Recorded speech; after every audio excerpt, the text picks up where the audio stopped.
All right. So, boys and girls, I know you all love videos when we have Will, Favi, Brody, and I on. Some people say we're the B Tech Justice League. That's what we kind of went with after last time.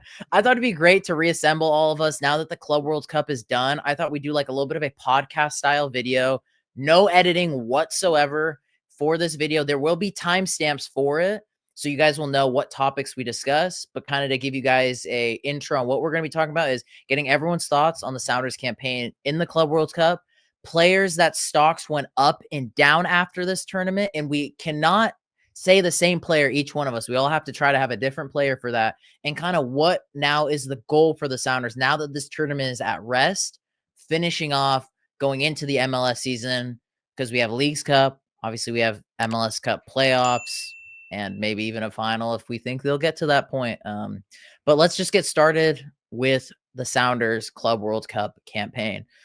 By not really a massive surprise, they finished in last place, unfortunately, with 0 points, while PSG and Botafogo advanced with 6, and unfortunate for Atletico, also getting 6 points, but getting knocked out at third due to goal differential. Sounders might be the only team, obviously at the time of recording, not all the groups have been played out, to get 0 points in their group. I don't think that's a bad thing due to the group that they were in, because I think they definitely had some very promising performances. I think it is unfortunate based on the group that they were in, why they weren't able to get any points, but let's now get to the talking. Will, what was your thoughts on the Sounders Club World Cup campaign? You were in a couple of the streams, you watched all of the games, and we can now compare it with LAFC and Miami as well, because their groups have been concluded, Miami being the only MLS team to advance. But yeah, Will, let's give the floor to you. Well, I think Seattle performed a lot better than I thought they would. I didn't think they'd score a goal in this Club World Cup. I think they definitely showed a lot of deficiencies in the scoring ability. They did score 2 goals though in the entire tournament, which was impressive considering the lack of talent they had.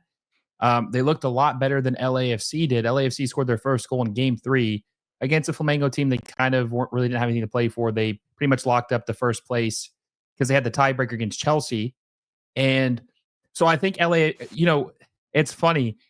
We kind of did this to ourselves when we were dogging on Seattle so much, right? Saying they had no chance of winning a game. They weren't going to score a goal. They really had nothing to lose. Like the expectations were so low that they only were able to prove us wrong, right? Because if they did really bad, it's what we expected.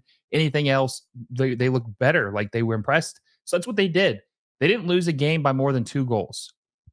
So that's really good. I mean, PSG beat them 2-0. Atletico beat them 3-1. Botafogo only beat them by 1 goal. You just kind of see how much what could have been if they had a couple additions, right?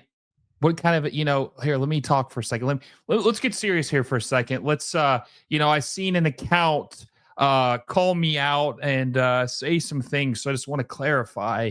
Just want to let me, really set me off here. Saying that they maybe should have made a signing or something like that. But they don't know behind the scenes of, teams are trying to price gouge them and they can't make a rush signing for this Club World Cup because it could be detrimental to this team. They just can't do that. And there's these aggregator accounts that are saying that they should make a signing, but they can't do that because Craig Weibel, how dare we question him? How dare we question him? This team is ready to go. Jordan Morris is the best striker in Major League Soccer. How dare you question him? How dare you in these aggregator accounts question him? This team was ready to win. Don't question Greg Weibel. Brian Schmetzer's the best manager in the history of Major League Soccer. U22 strikers do nothing. This team is perfectly assembled. And they had a chance to get out of their group stage. That's all I have to say. Fake rage over. All right, Favi, I guess that's a good way to segue to you. I got to go after that? Jeez. Yeah, I went to the first game versus Botafogo, and if it wasn't for a couple of whiffs, this would have been a different conversation, right? They would have had a point. Seattle would have gone into that Atletico Madrid game with the thought that, hey, maybe this is possible if we pull off a miracle, right? So personally, I thought Seattle got the better half of Botafogo. I thought they played Botafogo better than some European teams did. And I thought that Seattle had some life in this tournament. They actually believed, and the fans showed up. It was a fun time. Um, I honestly thought Seattle could have done a lot worse than what they did. They scored 2 goals. My over under was over 3 goals. They scored 2. So I was a little too optimistic, but still, hey, I knew they were going to get some sort of goal when the European team falls asleep, and that's exactly what happened with Rusnak. And personally, I think they can hold their heads up high, even though they didn't get a single point. Again, looking back at this Club World Cup and how all the teams played out, they easily had the hardest group. 3 hitters of teams, right? Like we're talking about 3 teams that can possibly win this tournament. And they had to go up against all of them. Yes, they were all at home. Yes, they were all home games, but hey, some other teams had the benefit of that as well. But yeah, man, I don't think they're the biggest disappointment in MLS, and I definitely don't think they're the biggest disappointment in the tournament. It's going to look like that way, and it's going to look that way in the points. But I think everybody in Seattle and everybody that rocks Rave Green can hold their head up high because they played well.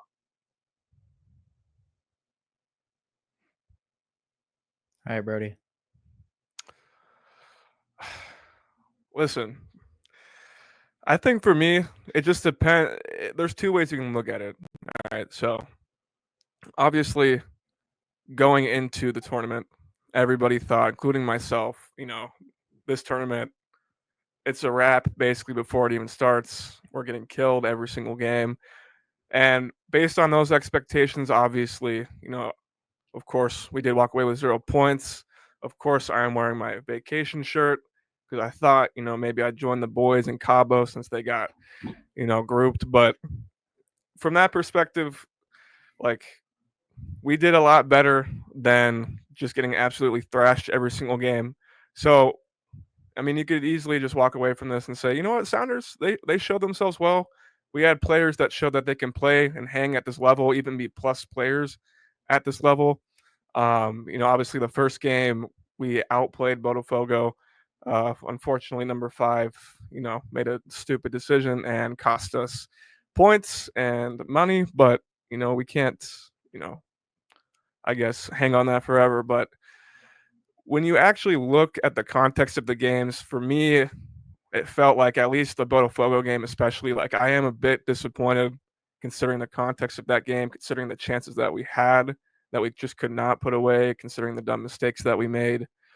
Like I am a bit disappointed from that perspective, and but I guess ultimately I would say I'm proud of the boys. Like we didn't look completely out of place, and yeah, that's all I got to say on that. Really. Wait a second, Brody. How can you go to Cabo? Do you have a real job? Do you even have a job? Listen, maybe I don't have a real job. Maybe all I do is sit here and just yap on a microphone all day. Maybe I got mommy's credit card or something. I can book a trip to Cabo, I guess. So who Are you needs at a your job, girlfriend's boifriend's house? No, Okay. I'm not. Okay, I just wanted to clarify. I just wanted to make sure. Sorry. Go on. Sorry, Sean. No, that's okay. Just That's trying to get some impressive. clarity. Yeah, no, it's okay. I have a memory appreciate like it. a goldfish. I was just seeing. I didn't remember any of this stuff. To segue back into the conversation. Yeah, I think to touch upon everything you guys said to wrap it up, I think the biggest positive is I think we saw attendance we haven't seen in a while for the Sounders, kind of like an energized spark that fans were excited about. And it just shows if you are able to bring that energy, be it the opponents, the players, whatever it may be, fans will show up for that. They will feed off of that. And then you can build a good atmosphere. And I think we saw that because of the opponents we played. Obviously, I think like with the Botafogo game, with PSG, with Atletico, yeah, there may have been more of a split for the teams that they were playing against. But either way, they were packed out stadiums for games on a Thursday at 3, Monday at noon. Like that's really good. And I'm really happy to see that. And I'm glad the players fed from that energy that was given by the fans that showed up for Sounders, not for Sounders.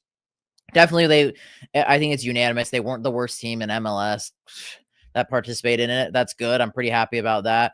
Could things have gone worse? 100%. They definitely exceeded expectation. I think Sounders play their best when there's no expectation on them. And we saw that from these players. I think just what sucks is all of us could have known going into this for like the past 1 to 2 years that what could the Sounders have like addressed leading into this tournament, be it with that Club World Cup window, be it with the previous window, be it with the last 3 summer windows we didn't make signings, to help, Sounders get that 1% difference, because 1% improvement every day is still improvement nonetheless.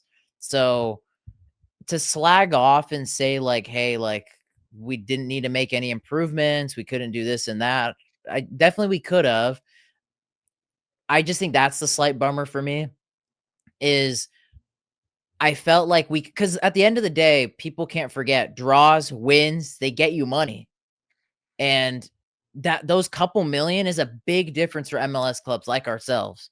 So I think that's what bums me out. I think definitely that second half against Botafogo, everybody was texting me about it, like, bro, Sounders second half, that was a big, strong performance, this and that. And man, I think just what annoys me is, especially for me and Brody who watch this team every week, it's just like, dude, I'm just watching the same like issues that we talked about on Rewind, and it was like personified in that moment. So many clear-cut chances, but no one that has that killer instinct to put the team, grab it by the scruff of the neck, make a difference, get that goal, maybe get a draw, maybe get a win.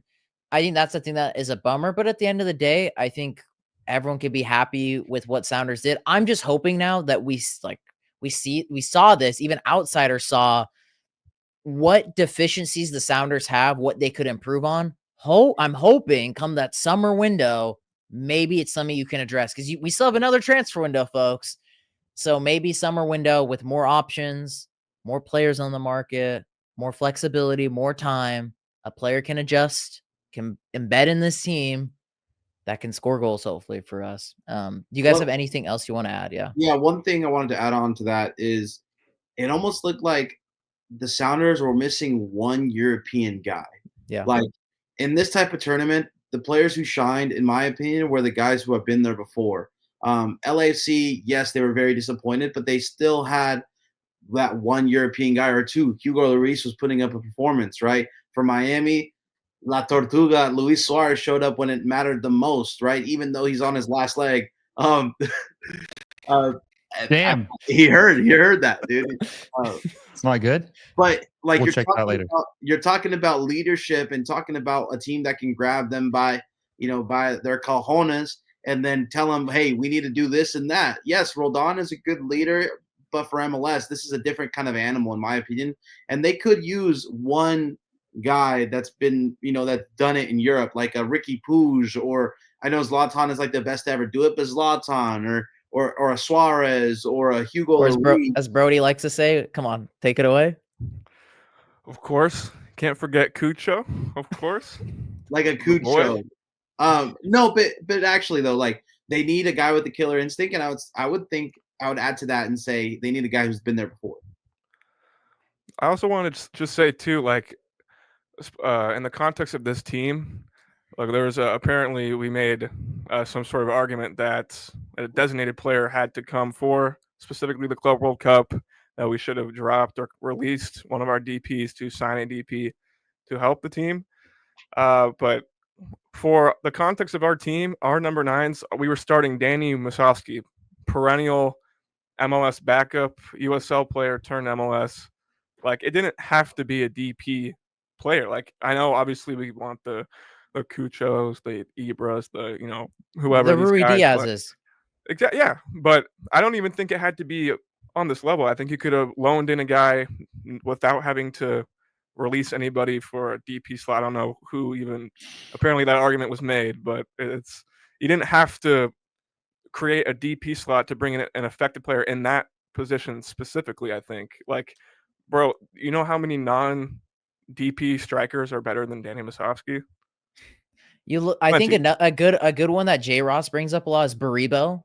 He's not a DP for the Philadelphia Union, and he's banging in a lot of goals for them this season. He came from, I believe, he came from the Austrian league, I believe, Favi. I think that's where he came. Yeah. So like, it's a matter of scouting and kind of just putting yourself out there and trying. Like again, this is what I will always say. I don't mind if the Sounders try and fail. I'd rather it be that than just putting your hands, sitting down on it and being like, okay, we're just going to run it back again. Year 3, year 1 didn't work. Year 2 didn't work. We're not going to learn from the same thing. But I mean, let's kind of move away from the whole like striker thing, because at the end of the day, we didn't do anything about it either way. Maybe, hopefully, fingers crossed, come the summer window, maybe that's something we address, and maybe Craig Weibel applies himself to doing that. Who the heck knows?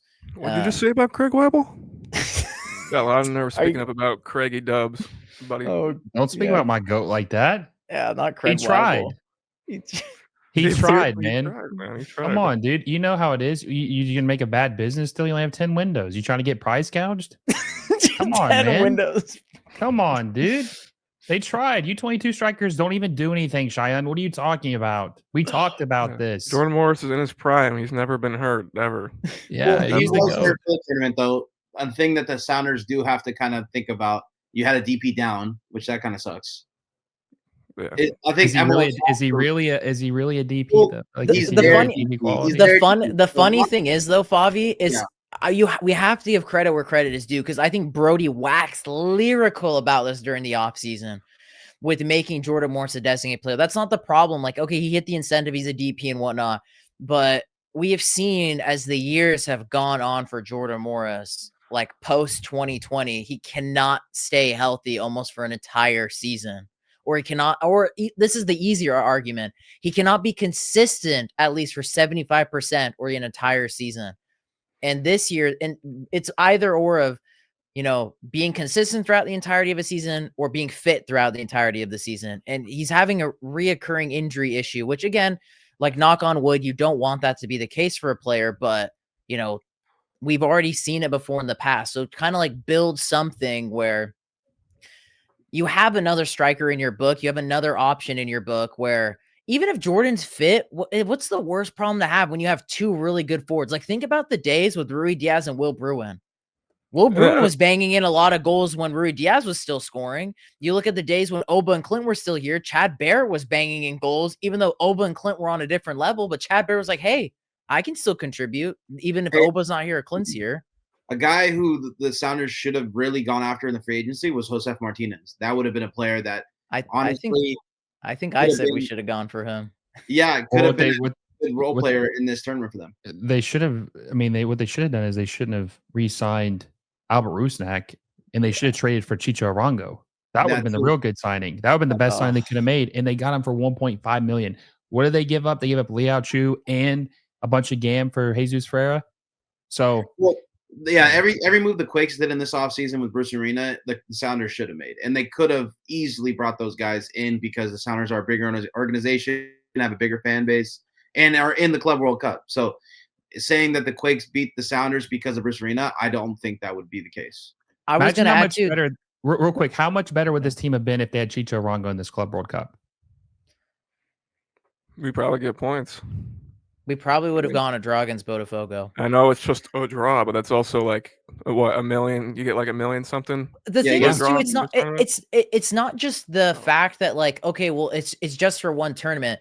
This is, in my opinion, a once in a lifetime opportunity. Yeah, no, I agree. Exactly. And like, when are you gonna get this back? Why would you not try to? I don't give a shit if you put a lot of eggs in your basket just to do half decently well in this. I'm not saying we didn't play half decently well. And again, I want to reiterate this. I'm really proud of how we played. And I think we showed up and we showed some great potential in this tournament. A lot of guys showed that, hey, we're still really good players in this league. I just think what annoys me is that if we just set ourselves up just that little bit better with very obvious things that all four of us here know that could have been addressed, at least to 1% degree, 2% degree, 5% degree. You could have that will be forever cemented. Like, say Sounders did a snatch and grab comeback win against Botafogo, a snatch and grab 1 point when no one thought they were going to do anything. Do you guys know how much GAM they're sitting on right now? Because they did get an extra 1.5 for this Club World Cup. And they got money from Atencio, which I think basically was recouped the Ferreira money that they basically paid for him. Yeah, I could see Obed leaving in this offseason for like 10 million and then them having a hole, but some money to play with. I mean, it's not like, you re-signed JP for that case, I'm assuming that's what you had to have re-signed JP, because honestly, that guy's Blood's legs are gone. He looks. Dude, I feel bad. I felt bad. I'm glad he got minutes against Atletico, but watching him play at his speed versus it's Atleti, painful. I was It's like, painful.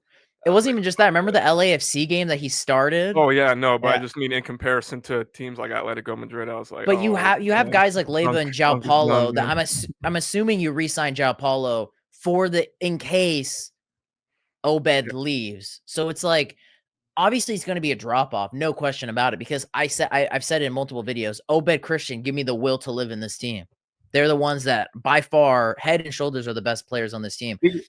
But you know what? I'm going to say this. Shout out to the Seattle Sounders social media team, because those videos of the guys beating the PSG guys, those were viral. And honestly, those are hard to make. So shout out to the social media team, because those were going viral all across the world. All right. Well, the Georgie stuff too. Yeah, exactly. Yeah, Georgie was getting a lot of publicity throughout this tournament, and obviously that's going to be a whole other discussion of what does that mean for the guy. Like, has almost 70,000 followers now. He's one of the most followed players on the team out of the blue, and he's not even a regular starter. My guy's getting benched over Rothrock, so it's like I could see a world where Georgie would want to leave, especially with all the publicity now that he's gotten recently. But to talk now about, like, we're talking about players now, but let's talk about some winners and losers throughout this tournament. And let's start with the positive of the winners. Will, who do you think was your first winner? Like, stock up, stock down. I like calling it that way. Whose stock went up, in your opinion, after this tournament? Well, I don't want to take. I want to point out that I think that the Sounders backline really, as a whole, looked good. Just want to point that I give them a shout, because they didn't concede as many goals as I thought they would. I just want to give them a shout out.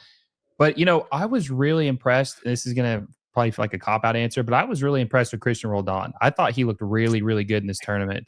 He looked good, man. He did. He was very eye catching. He was commanding the midfield. He was playing scrappy. He was the one guy that you could honestly say is the heart of the team. He was named in Who Scores like XI team of like the week for the match day 1 fixtures in this tournament, which was kind of impressive. Yeah, he looked really good and impressive, and I thought to myself, man, I might get some flack for this, but like, if we have some depth issues with the USMNT, does he get back in the fold? I mean, he's only 30 years old. Dude, he looks really good. What? Are you Brody's burner account? Because that's what Brody was. Were you running RGTV Twitter the last few with days? Brody? He shared his password with me. No, but on a serious note, he looked really good. He didn't look out of place. He was a bright spot for them in the midfield, especially when you consider who they're playing against: Botafogo, PSG, and Atletico. He looked really, really good. And there goes the other scarf, guys. 2 for 2. Those magnets are shit. What's so funny is I actually bought these thumbtacks to put on for my scarves, and they said to not do it because it can ruin the scarf. So I got these magnets, and they're not worth the shit, as you can see. Anyway, we move on, though. We keep going. We'll rebound, okay? But I think that he looks. Say what? Roldan did. He didn't bounce back. He was just good. He was good the whole time. Now, did you want me to go ahead and name it my worst player? Or are we going to go through we'll circle back to that after. Yeah. We got to start positively before people get mad about who we're going to say for that. Roldan was great, though. Sorry to steal that from you, Brody, but he was great. Yeah, honestly, I mean, I was gonna say Roldan too, but that's it was the obvious easy one, right? Okay, can we all unanimously agree Roldan was the Sounders' best player in this tournament? Yes, absolutely. Okay. There you go. Absolutely. Okay, and I just also, real quick, before I give mine, I just want to touch on Roldan real quick. Have to. Just, bro, like, the biggest, like, gripe, at least I see for USMNT fans, is like, now, I guess, where the player is playing and the level of competition that they're playing against. So, obviously, the Sounder fans, all of us have been watching him all season, like, even like in last year's playoffs, we all know that this Cristian Roldan that we're seeing now is like levels above any that we've seen. And he's already been one of the most consistent players we've ever had at the club. But this year, it's like a whole... I think he's hit another level. It's absolutely another level. Absolutely another level. And the biggest gripe with USMNT fans is competition. That's like the number one thing. Level of competition, the badge you play for, what league you play for. And I agree with that for the most part. Really, I do. You can see for example, Will's favorite player, Ajimang, you can see the difference between him and guys like, healthy Balogun, healthy Pepe, and all these guys, But Are we just crashing out on this podcast? Are we just bringing up the hits here? I didn't expect that from Brody, honestly. I thought he was for Altador, dude. Like, what's going on? You had Charlotte adding you, man. I just like, he's one of your favorites, I assumed, right? Kits in the mail. Honestly, pretty cool. I would hang that tweet up. I think that's cool too. Dude, I was telling Will, I thought that was sick. Bro, you officially made it at that point, dude. Right, that's what I think. You got MLS teams. Dude, see, at least we're throwing shade at you, Will, but we're also glazing you at the same time. Pause. Hey, yo. Hey, okay, Bobby, say who you think. Oh yeah, that's what we were doing. So real quickly, He's before I deflecting got like mud. lost into Will's eyes, I'm gonna say who I want to say. Okay. Okay, say. Jesus Ferreira had a great first half versus Botafogo. All right, guys. That's it. And that's it. Later. And, He's and out. then basically fell off the face of the earth with his miss against PSG. But I felt like, Schmetzer took him off a little too early, but he deserved his flowers. Bro, you're like tripling down on this Ferreira. It's so funny. It looked like he wanted it. Like this is the first time I've seen him play in Rave Green and think, no, this guy wants to make a difference, and he had some space. I wonder why. Because it was the big stage, and like I said before, when he first got signed to you guys, he needs to be motivated, and this was definitely a motivating tournament for him, and this was definitely a moment he wanted to shine in, and unfortunately he failed with a wide open net. Shot it over the bar, shot, and then not for the Seahawks. And hey, dude, 3 points. He wanted 3 points. All right, and that would have beat PSG. Yeah, okay, but I think I would have to give him some flowers for that first game, because the first game, in my opinion, was their only real game. And I thought he did pretty well before they took him off a little too early, in my opinion. If Suarez can play 90 minutes, Jesus Ferreira can play 90 minutes. Bobby, one thing I'll tell you is that's the Brian Schmetzer classic. When a player's playing really well, let me take him out at the 67. Yeah, you can't keep doing this. Get him out of here. He did that multiple times, I feel like. Even my parents were like, Ferreira's coming off. And I was like, I'm in the crow's nest, like, All right, Brody, you're up. Good first half. Yeah, so before I started memeing a little bit, what I was saying was, just to finish up my point on Cristian Roldan, is like I said, USMNT fans' biggest gripe is, who are you playing? What's your level of competition? And Cristian Roldan showed at the Club World Cup that he can not only hang with the players, like hang with teams like Botafogo, Atleti, PSG, but be a plus player. Be a player that is like making your entire team better against this level of competition, which Botafogo, best player on the field. Atleti and PSG played 2 very, very good games, did not look out of place at all, looked very good. So Cristian Roldan, 2026 World Cup, that's all I'm saying, boys. That's all I'm saying on that. But I think that's your national team right there. Listen, since obviously I can't pick Cristian Roldan, I'm going to go with a sneaky winner at this Club World Cup. I'm going to go with Georgie. And I know Fuck you. Georgie Fuck you. That's who I was going to say. Listen, man. I know Georgie didn't play a whole lot, but first of all, like everyone got to know Georgie and his story. It's blown up all over social media. Then you got to meet, obviously, Ousmane Dembele. That blew up. Shout out Sounders social media team. But from the limited minutes he played, Georgie looked very, very good. Like he like actually got past like Nuno Mensch. He got past. I wish he just did a dive there where he had that really good play where he beat 2, like he skinned 2 defender. I just wish he didn't dive. Not just 2 defender. He skinned Nuno Mensch, the best outside back in the world currently. Skinned him. And then Atletico Madrid beat multiple guys as well, was playing dangerous balls into the box. Like, obviously, it's going to be tough for him to get a shot here, which, I think is very unfair. FC. But I think scouts watching Georgie, like, they're taking notes of stuff like that. And, I think if there already wasn't interest in Georgie, I think there's going to be a lot more interest in him, and he's building his profile in a huge, huge, huge way at this tournament. So for those reasons, I would say Georgie's my winner. Sorry to take him from you, but Will took Cristian from me. What was I supposed to do, man? Dude, but that's and then Bobby took Ferreira from me too. Whoever he so, like, Hey, listen, Cheyenne, we're changing it up. Okay, not for this one. This one's cooked already. But for worst player, if we say the same guy, we'll give a different perspective. But if we get the same worst player, it is what it is. I feel like also real quick, I feel like we all might have this same worst player too. I'll be interested to see. No, I don't think so. Actually, Well, You don't there's think one so? player that benefited from this Club World Cup, and I think Cheyenne can say it, right? There's one left. yeah, That's I didn't. Okay, I'm just gonna preface. I didn't expect to be in this position because I knew I was going last, so I didn't. I'm thinking on the fly now how I'm gonna readjust my points. I will say I'm very surprised Favi picked Ferreira. Really? Really? Oh, you said that's his boy, man. Have you not? I know. Have you not been on any? Dude, we need to get rid of all three of Why those we've shirts done- up top. We need to I get him know. a Ferreira one. No, Get him Alan Toledo too. He's an Alan Toledo training. fan. Dallas for Sounders Ferreira World Cup. Hey, I was at training, and I came back to the hotel, and I was like, Mom, I asked Forever 2 questions. All right, I was ready. I was excited. I was ready. And then we had my parents saying like, "Hey, that guy looks really familiar. Where do I know him from?" Like, that's Jesus Ferreira. Like he's the guy out here. That's what Cheyenne calls him. Oh God. Okay. No. You call no. That's right. You called him Jesus. That's what it was. Jesus. You're like Jesus Ferreira, and everybody's like, "Who the fuck is Jesus?"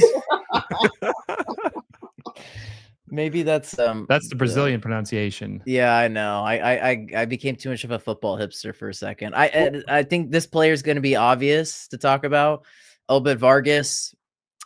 He's probably the second best player in this tournament. There was the reports coming out from Liga MX, Tigres coming in with a huge offer for him. We'll see what ends up happening. I think it's I've talked about it months before it's even was really spoken about much. That he wants to go to Europe. His family wants him to go to Europe. The problem is with him going to Europe, we probably will get less money, but there's always the sell-on clauses and whatnot. So it could even itself out. Who knows? And it'd be better for him anyway. And for the Mexican national team, Obed Vargas, very similar to all the things we talked about with Cristian. But the better part is with him, bro's like what, 10 years, 12 years younger than Cristian. Yeah. That's the scary part. 11 years, I think. That's what I'm saying. Like, it only gets better. Like that's He's only 19, right? Yeah, Christian's like 30. Yeah, like how well he played. He got to meet Griezmann. Big shout out to him. Unlike certain of us that couldn't meet their idols during this tournament. Can't say the same for myself, but that's past the point. Hey, I did.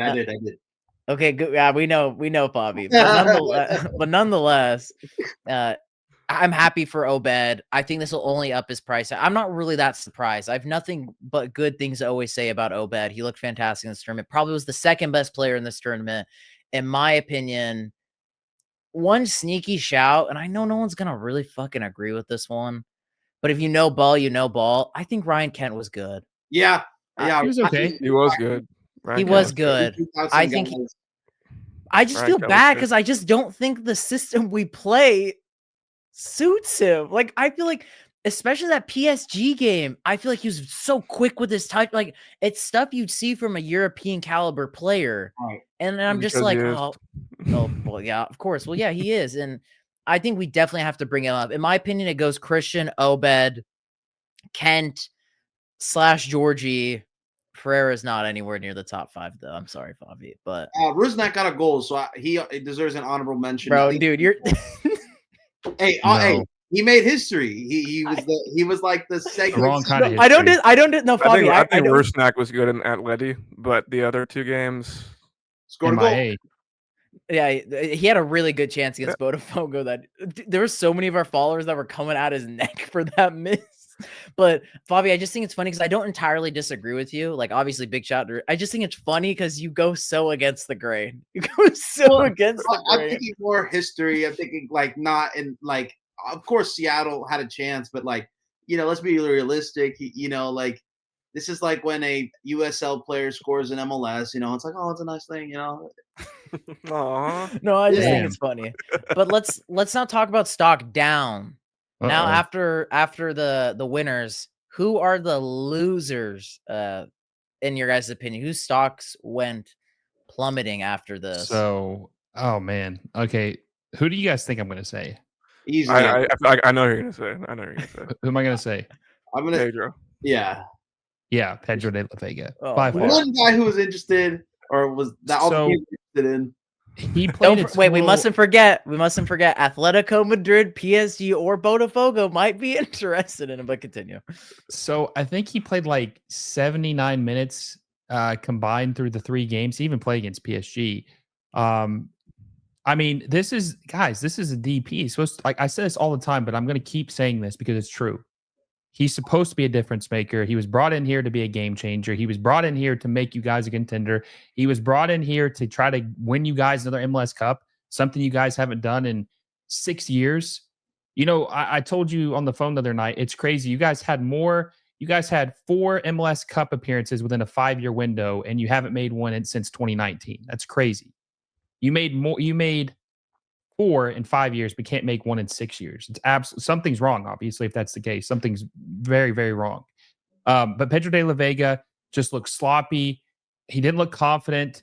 I swear to God, in the Botafogo game, he came in like the 71st minute or something like that. He had one whiff, and I thought, holy fuck, his stock just went down to 50%. Then he had another one. I was like, holy shit, 60%, man. Like, we're having a bear market here. Like, the stock market is crashing right now. And I just thought to myself, so Seattle, I think, after what we've seen, has to have the worst collection of DPs in the league. Favi, do you agree with that? As someone that knows the league very well. I mean, Will definitely has a hunch on this because if your DPs are not producing, they did produce last year. Rusnak and Morris did have good seasons, but this year, Morris wasn't a DP though last year. But I guess so. But now as a DP, he's injured. De La Vega is now a DP, and then Rusnak, right? So I can say that probably is the worst DP3 there is out there for sure.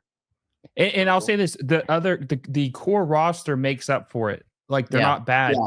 But and that's the frustrating part is the supplemental pieces are all playing their parts. We just don't have the big X factor players at all. Not even close. Real quick, and I'll let Brody go, obviously, because I know he's got a lot to get off his chest. That's why he's got the shirt unbuttoned so he can see it. But I think that if you just took the 3 off, just take those 3 guys off the pitch and to say, hey, you have 3 DPs to sign. You have 3 22s to sign. You'd be like, holy shit, this team could fucking cook. Like we actually have a lot to work with. These are some good building blocks. We can get a 10 in here, a true number 9. Like I told you guys this when I was told that Seattle had no interest of making Rusnak a TAM player because they didn't want to risk losing him. They would rather overpay him than have to go buy a number 10 and pay a transfer fee for them. I knew they were cooked. I just knew if that's the way they're thinking, Craig Weibel and Adrian Hanauer, if that's the way they're thinking, it's over before it even starts. I want to say something about Pedro de la Vega because I feel like he could succeed in a different system. I think he could succeed with a different team. Honestly, a guy who I know I'm a Bay Area homer, but a guy who's obviously on his way out of the San Jose Earthquakes that could probably, deserve another chance in MLS is Hernan Lopez. If the Quakes did a straight swap for Hernan Lopez and Pedro de la Vega, I think both teams would be happy. And then if you need a little insurance, you can throw in like Judd, another player, like a backup striker or Josef, like we have extras to give up, right? So I feel like damn, you're being charitable, Favi. Yeah, you can take Joseph if you want him. Take him. But you get what I'm available. Saying? There is a deal that they can look for within MLS, in my opinion, and they could get a new look for Pedro de la Vega. Or you're right. I don't think Hernan is a DP, so it would be like you can add all those other pieces too, and move a DP off the books. So it's interesting. There is within MLS stuff. So I'm interested to see what happens with the Quakes and Hernan, to be honest, as well. Yeah, bro, you can go back to my first, before I was even speaking on this channel, I remember my first fan cam on this channel back, I think in 2022 after we lost at home to LAFC. And this was the time when Ladero's deal was up, Raul's deal was almost up, like Rusnak's deal, I guess, a year or 2 away. But I was saying in those fan cams, I was like, look, because to touch on what Will was saying earlier, the core of this team, bro, the core of this team is up there with the best in MLS. Like, you take a look at our non-DP players, like Obed Vargas, Cristian Roldan, best midfield tandem in the league, 2 of probably the top 5 midfielders in the MLS right now, roughly. non-DPs. You got that back line when healthy with Yamar, non-DPs. Ryan Kent, not a DP. Paul Rothrock, not a DP. Georgie, not a DP. Like, you have all of this non-DP talent. And I just said in there, if he just made the right moves, you could revamp this team back into the glory days, what it once was. And obviously, have not done that. But also, just to touch on Pedro de la Vega before I give my answers, like, I think just watching the way he's played, the limited amount of games he's played, I think for him to succeed in this system, he would have had to have assumed that Nico Ladero role. That guy who's just in the middle, free to roam, free to come into different pockets, pick the ball up, run at the defense. Like, I think the team would have needed to have been built around him. It's like if you had taken Prime Ladero and just kind of shoved him on the wing and said, hey, kind of just be the guy that kind of gives us width, and then you can, make your runs here and there, come in, interchange here and there. It'd be like kind of asking Ladero to do that. Like, imagine how much worse Ladero would be if the team wasn't built around him. I'm not here to say Pedro de la Vega is Nico Ladero, but what I am saying is, I think for him Yes, to have you are. had for him to have had the impact that we all wanted, I think he would have had to assume that role. He's not going to get that role here with Albert Rusnak. Just like we always say, the team of just collection of misfit toys. So I think it is time. Honestly, I mean, obviously, we had that one team who was interested from our group. It sucks because he didn't even get to play against the team that obviously wanted him, PSG, right? Sat the entire 90 minutes. But, I think Pedro de la Vega's time, I think it's starting to come up here soon. But as far as the players, the stock down, can I say two? I'm going to be quick. You could say one. I got to do this, okay? Nuhu, stock down. Nuhu, complete joke. Easy. Made an absolute fool of himself. What if that was Bobby's pick? It's okay. We can agree together. I know he's not taking my second. But okay, go. Yeah, Nuhu, complete joke. Cost us money. Cost us $1 million at least. Made himself look like an absolute moron. And it's not just this game. It's been all season. He hasn't been very good. He's just falling down from what he used to be. I mean, even the things that he's supposed to be good at, you could see this season, the 1v1 defending, pocketed Mahrez, pocketed Salah. Right. How much longer does this last, bro? Because you're getting beat by Vancouver's second string players, Well, one thing I want to add too is I think the one player that did not benefit from the ref cams was Nuhu. When you watch the ref cam of Nuhu's shove, it just looks like the dumbest thing ever. Guys, I just want to say this real quick. Extended arms and everything. Like, the key to this is to always sell high. Never hold on and think you can get more. You can't get more. You sell low, buy high. That's the Sounders motto, man. Sell low, buy high. I mean, just thinking about AFCON against Salah, dude, they could have got like 7-8 out of him. It's not even just that. We have had multiple international tournaments where Nuhu has been good. Talk about the previous AFCON where he played really good against Mahrez. Another previous AFCON where there's an article from Osimhen saying he was the toughest defender he went up against. The 2022 World Cup where he pocketed Antony. Like, there's been multiple opportunities. I think it's just because he's I don't want to say bored, but he needs a change of scenery. I think that he's just kind of like complacent. He didn't get the move. He's 28 years old now. So like, I feel like his chance of going to a big club has kind of came and went. So I think that's an issue. But it reminded me of like Denny Bouanga because apparently he's got like a $12 or $13 million offer from Club America. And I'm telling LAFC they need to take that and run with it. He will never be sold for more than that. This is the highest he will ever be sold. You take the money. He's being offered more than what you paid for him. You take it and you run. It's what Seattle should have done. So just another missed opportunity and bad management. Listen, my next guy, and it's not because of his performances. But guys, I am worried about Ryan Kent, bro.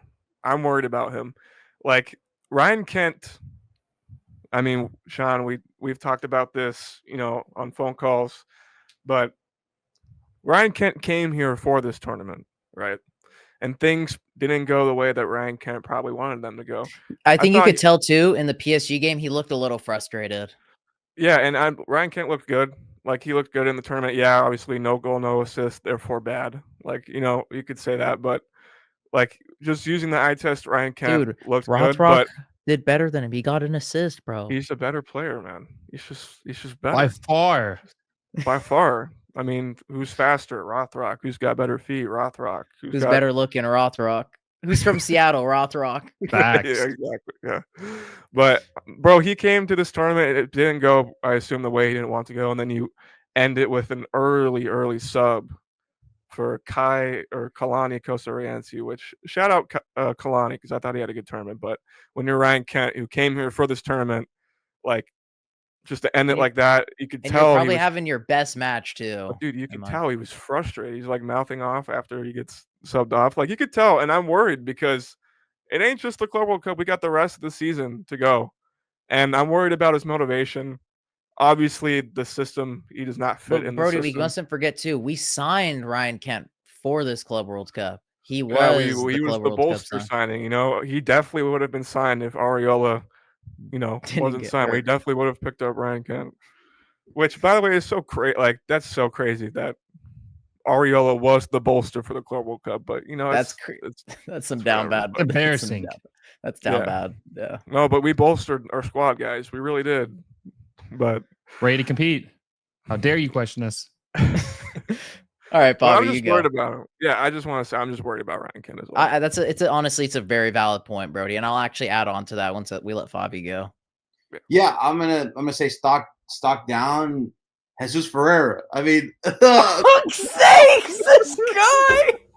These bros are arguing with himself. Can we, real quick before we go, can we just take like a edit, like Favi just arguing, arguing with himself? He had that opportunity versus PSG. If he just looked for Paul Rothrock, the obvious MVP of this team, he would have had an assist in this tournament and maybe an offer from a big European team. But he went for glory with a tough angle, an angle that Suarez couldn't even make. And I thought, it wasn't good effort. Seattle could have got me, bro. Seattle could have got 3 goals this tournament, and that was the opportunity there. But no, Nuhu was my choice because that was the easy one. But Jesus Ferreira, stock up and stock down in the same team. So neither. Honestly, Bobby, you redeemed yourself with that one. I'm mad respect for that. I like that. Hey, Jesus Ferreira was the fucking GOAT. Just psych, the dude was absolute fucking trash. Worst player I've ever seen. He had a good tournament and a bad tournament at the same time.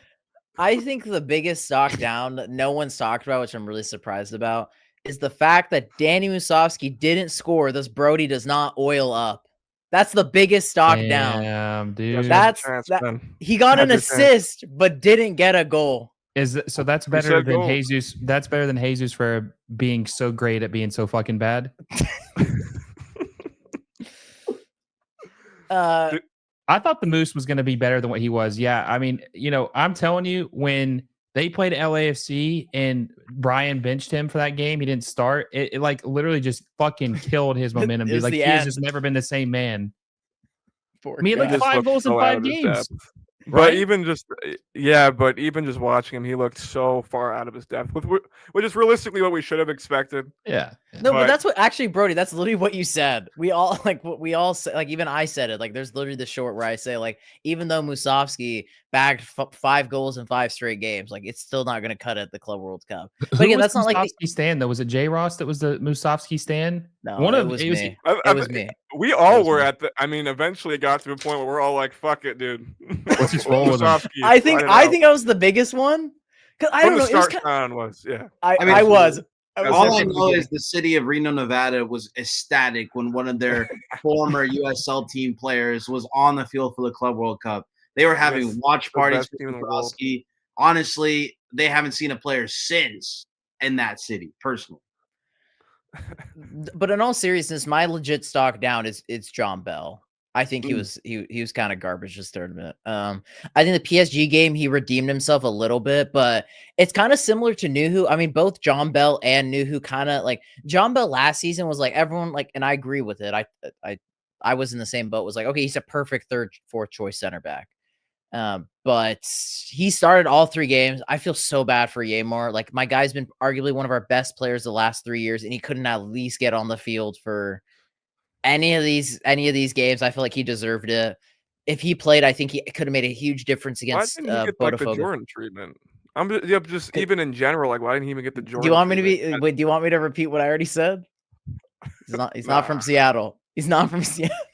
It's kind of weird to think about though, because Yamar is definitely going to have stock within the league if you wanted to trade him, right? Like, it's odd because you could add pieces and you could get rid of pieces and you could get people that fit your system a little better within MLS. I will never ever trade Like Yamar. Ryan Kent on, let's say Bouanga gets sold for LAFC, they should put in an offer for Ryan Kent, like 100%. I don't think Kent wants to stay in the league. If I'm gonna keep it a buck, I don't think he's gonna want to stay in the league. But I will say though, we'll just say if Ryan Kent were to stay in the league, I feel like one of the LA teams. Yeah, it wouldn't be us. Specifically LAFC. He would after what the tomfoolery Brian pulled on him. Yeah, he's not staying. But yeah, just to wrap up with John Bell. Granted, I didn't have huge expectations for him, but poor guy was really out of his depth. And it wasn't even just that game. The point I was trying to make was he wasn't looking good anyway going into this tournament, but based off what we were dealt with, we had no choice to roll with him. So yeah, he's my stock down. And do you guys have any more final thoughts before we wrap up? Mention Stephen Fry, right? That second. Yeah, I was gonna say, yeah. He looked really slow on that one, and who knows? There was 2 big mistakes in that game. If there wasn't those 2 big mistakes, maybe Seattle could have got 3 points. Yeah, no, I think that's a fair take. I was going to say, Stephen Fry, I think is like 39 years old. If not 39 already, he'll be 39 this year. Had an incredible run last year, which helped you guys, knock off, several teams, ended up making it to the Western Conference Final further than I thought you guys would make it. I think he was a big reason for that.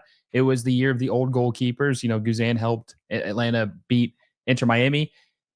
I don't know, man. I mean, I think eventually you start to decline and you start to really, lose it. And I think Stephen Fry, maybe he has a second half resurgence in the second part of the season, but I don't know, man. I just think that the defense is really what kept him alive in most of those games. It could have been worse. I think the back line, like I said in the beginning of it, I think the back line played a lot better than I thought they would. I was expecting a lot of goals.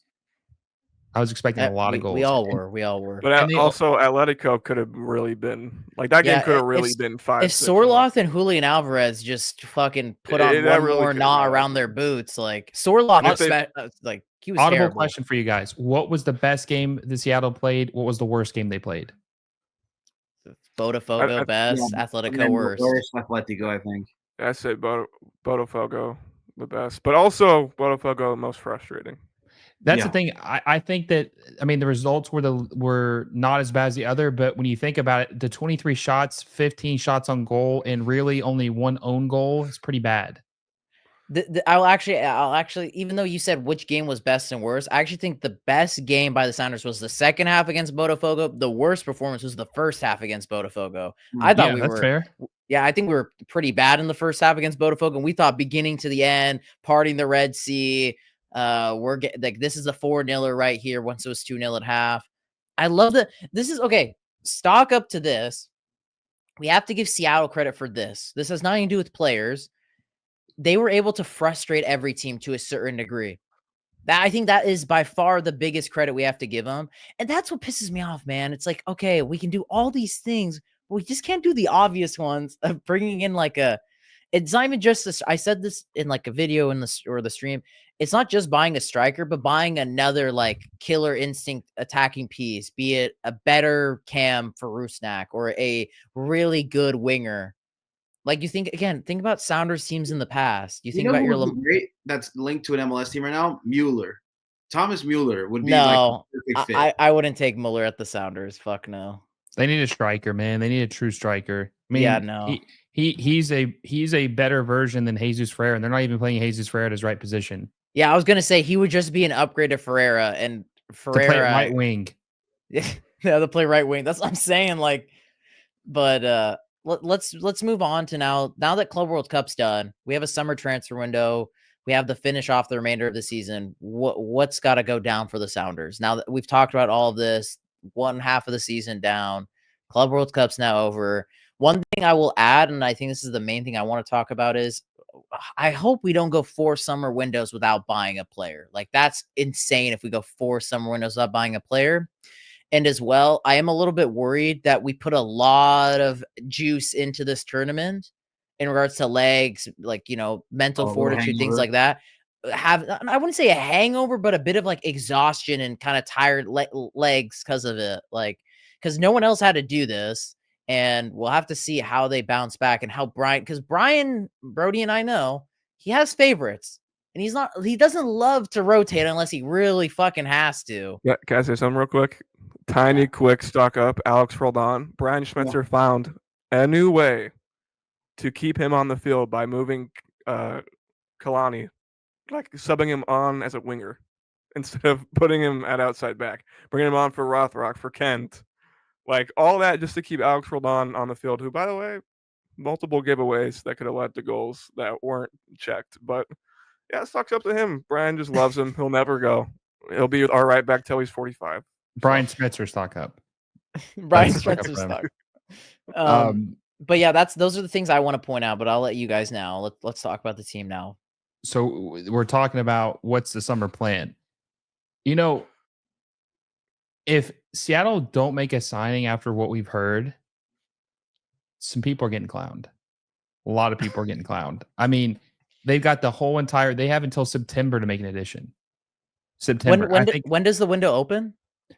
July 1st. Okay, so soon. So they have 2 months. There's no excuses. If they were a competent team, they would be discussing with teams right now, working it out. You don't have to. You can come to an agreement right now. It just won't be official till July 1st. But they should have something lined up right now. They just got $10 million from the Club World Cup. I think they'll probably take maybe the players get $1 million of that, and then they'll probably, I don't know how it's taxed or whatever, how that goes, but I'm sure they'll get maybe $5 or $6 million from that. And they're going to sell Obed Vargas most likely this summer. That'll probably be another $8 to $10 million. So we're talking about maybe a war chest of 12 to 15 mil. They better not sign some fucking striker for $3 million, some U22 striker, and say, yeah, this is a guy. Think he's the missing piece. We're going to win an MLS Cup with this. No, they need to go spend between 6 to 8 mil on a U22 striker. That's what they need to do. And they can go get someone that's good. Now, there have been a lot of flops U22s, but there's been a lot of good ones too. Jovic was really good.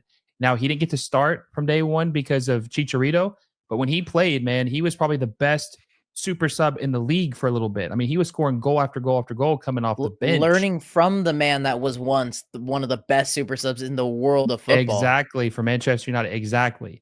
So that's what they need to do. And then they also need to get I think they need some midfielder depth and probably a center back. I think so. I think that's probably, I really don't like Albert Rusnak. I really don't like him. I just think he's really bad. I couldn't tell, Will. Yeah. I hate that I fucking love him. No, I don't love him. But I think that they need to get a striker. That is the number one on the list. If they if the Sounders don't sign a striker this offseason or in the summer window, nothing else matters. Literally nothing else matters. Let me tell you this right now. Jordan Morris is not the answer. I don't care. Doing the same thing, expecting different results is called insanity. Exactly. We know Jordan Morris is capped at a 13 goal a season as a striker, and he's missed half the season already, or a good portion of the season, and he's not going to score probably double-digit goals. Probably. They got to get a striker. It's as simple as that. They have to get a striker. Will they get a striker? I don't know. Do you think there's a chance the Sounders go 4 summer windows without a sign? I don't think so. Absolutely. Really? There's a chance of it doing it. Yeah, absolutely. They'll say the business was bad. I mean, bro, 3 in a row. What would be surprising? 3 summers in a row without what's the fourth? What's the difference to them? They'll say they don't want to make a rush signing because it's halfway through the year. They'll just wait till the offseason. A rush signing, even though 4 summer windows you've had to make a signing. We don't want to rush it. We want him to join us in preseason so he can get well acclimated. Yeah, listen, even if, let's say, Jordan Morris comes back and plays well, because as much criticism as I have of Jordan Morris as I had of the move, Jordan Morris is still a solid player. He's going to get you, like you said, 13 or so goals. But dude's banged up. he's banged up. You got to start planning for life without Jordan Morris. It's gonna happen. I know, Brian. It sucks, and feel me. I'm with you on this, brother. But you will have to replace Jordan Morris at some point. And investing in a big talent, have him at the very least, like I guess be a change of pace guy for Jordan Morris, who can't keep playing all these minutes. He can't keep doing it, especially when you pay him that much money. You got to keep him fresh. He can't pull a 2023 every single year. We've seen how it turns out. There's absolutely no problem with wanting us to sign a U22 striker to at least start on the bench and then eventually supersede Jordan Morris. Will we get that this summer? Remains to be seen, I guess. But I think to add on to Will's point that he made is it's not even the end of the world of like we have Jordan. We can still buy another striker. Like what happened to healthy competition? Like bro, we had Pedro, we had Rothrock, we had Georgia, and we brought in Ryan Kent. So I mean, like, what's wrong with that? That's what I'm saying. Right Like, about that. yeah, like I don't think there's anything wrong with healthy competition. Even again, this is the first thing I brought up when we started today's video. It's okay to what was the thing I said at the beginning of the video? Shit. I'm having a brain fart.